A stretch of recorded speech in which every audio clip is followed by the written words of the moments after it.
அவுது பில்லாஹி மினஷ் ஷைத்தானிர் ரஜீம் பிஸ்மில்லாஹிர் ரஹ்மானிர் ரஹீம். அல்லாஹ்வின் நல்லடியார்களே, சுவர்க்கம் செல்ல வேண்டுமா? நாயகம் பெருமானார் ஸல்லல்லாஹு அலைஹி வஸல்லம் அவர்கள் ஒரு சில காரியங்களை சொல்லி, அந்த காரியங்கள் உங்களிடத்தில் ஒன்று சேர்ந்து விட்டால் நீங்கள் சுவர்க்கம் சென்று விடுவீர்கள் என்பதாக நாயகம் ஸல்லல்லாஹு அலைஹி வஸல்லம் அவர்கள் சொன்னாங்க. என்ன காரியம் அது?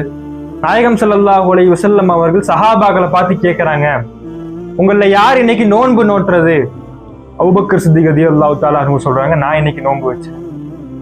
திரும்பவும் நாயகம் ஸல்லல்லாஹு அலைஹி வஸல்லம் அவர்கள் கேட்கிறாங்க, உங்கள யார் இன்னைக்கு ஜனாசால கலந்துகிட்டது?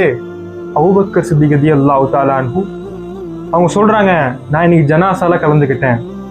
மறுபடியும் நாயகம் பெருமானார் ஸல்லல்லாஹு அலைஹி வஸல்லம் அவர்கள் கேட்கிறார்கள், யார் இன்னைக்கு மிஸ்கீனுக்கு உணவளிச்சது என்று கேட்கிற பொழுது அபூபக்கர் சித்திக் ரலியல்லாஹு தஆலா அன்ஹு சொல்றாங்க, நான் இன்னைக்கு மிஸ்கீனுக்கு உணவளிச்சேன். மறுபடியும் நாயகம் ஸல்லல்லாஹு அலைஹி வஸல்லம் அவர்கள் கேட்கிறார்கள், யார் நோயாளியை நலம் விசாரித்தது என்பதாக கேட்கிறார்கள். அபூபக்கர் சித்திக் ரலியல்லாஹு தஆலா அன்ஹு சொல்றாங்க, நான் இன்னைக்கு நோயாளியை நலம் விசாரித்தேன் என்பதாக சொல்கிறார்கள்.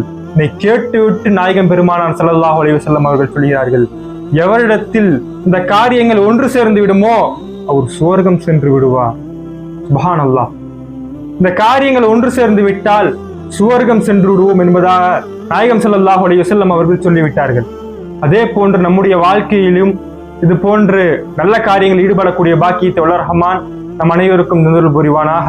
ஆமீன். வாஹிர் தவான் அல்ஹம்துலில்லாஹி ரப்பில் ஆலமீன்.